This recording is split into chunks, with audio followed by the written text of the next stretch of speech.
ಧಾರವಾಡದಿಂದ ಅಂಜನಾದ್ರಿ ದರ್ಶನಕ್ಕೆ ಹೊರಟಿದ್ದ ಪ್ರಯಾಣಿಕರ ವಾಹನ ಪಲ್ಟಿ, ಓರ್ವ ಸಾವು, 7 ಜನಕ್ಕೆ ಗಾಯ.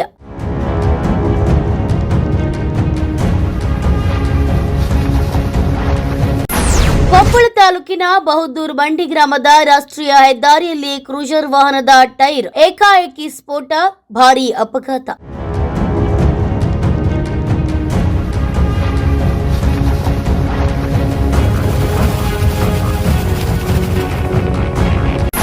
ಭೀಕರ ಅಪಘಾತದಲ್ಲಿ ಸ್ಥಳದಲ್ಲೇ ಪ್ರಾಣ ಕಳೆದುಕೊಂಡ ಓರ್ವ ದುರ್ದೈವಿ, 2 ಪ್ರಯಾಣಿಕರ ಸ್ಥಿತಿ ಅತ್ಯಂತ ಗಂಭೀರ.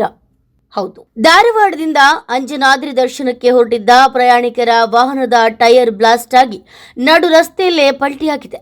ಈ ದುರಂತದಲ್ಲಿ ಓರ್ವ ಸ್ಥಳದಲ್ಲೇ ಮೃತಪಟ್ಟರೆ 7 ಜನ ಗಾಯಗೊಂಡಿದ್ದಾರೆ. ಧಾರವಾಡದಿಂದ ಆ 10 ಜನ ಭಕ್ತರ ಮನಸ್ಸಿನಲ್ಲಿ ಅಂಜನಾದ್ರಿಯ ಹನುಮನ ದರ್ಶನ ಪಡೆಯಬೇಕೆಂಬ ಅತೀವ ಹಂಬಲವಿತ್ತು. ಕ್ರೂಜರ್ ವಾಹನದಲ್ಲಿ ಹರಟೆ ಹೊಡೆಯುತ್ತಾ ಸಂಭ್ರಮದಿಂದಲೇ ಅಂಜನಾದ್ರಿಯತ್ತ ಸಾಗ್ತಿದ್ರು. ಆದರೆ ವಿಧಿಯ ಆಟವೇ ಬೇರೆಯಾಗಿತ್ತು.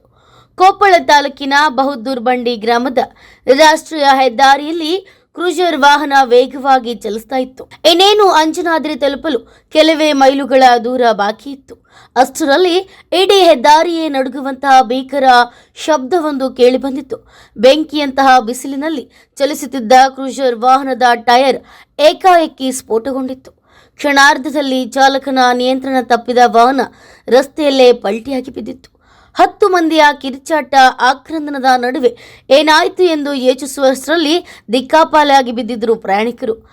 ಈ ಭೀಕರ ಅಪಘಾತದಲ್ಲಿ ಓರ್ವ ದುರ್ದೈವಿ ಸ್ಥಳದಲ್ಲೇ ಪ್ರಾಣ ಕಳೆದುಕೊಂಡ್ರೆ, ವಾಹನದಲ್ಲಿದ್ದ 2 ಪ್ರಯಾಣಿಕರ ಸ್ಥಿತಿ ಅತ್ಯಂತ ಗಂಭೀರವಾಗಿದ್ದು, ಸಾವು ಬದುಕಿನ ನಡುವೆ ಹೋರಾಡ್ತಿದ್ದಾರೆ. ಹನುಮನ ದರ್ಶನ ಪಡೆಯಬೇಕೆಂಬ ಭಕ್ತರ ಆಸೆ ಅರ್ಧ ದಾರಿಯಲ್ಲೇ ಕಮರಿ ಹೋಗಿದ್ದು, ಘಟನೆಯ ಮಾಹಿತಿ ತಿಳಿದು ಮೃತರ ಕುಟುಂಬದವರ ಗೋಳು ಮುಗಿಲು ಮುಟ್ಟಿದೆ.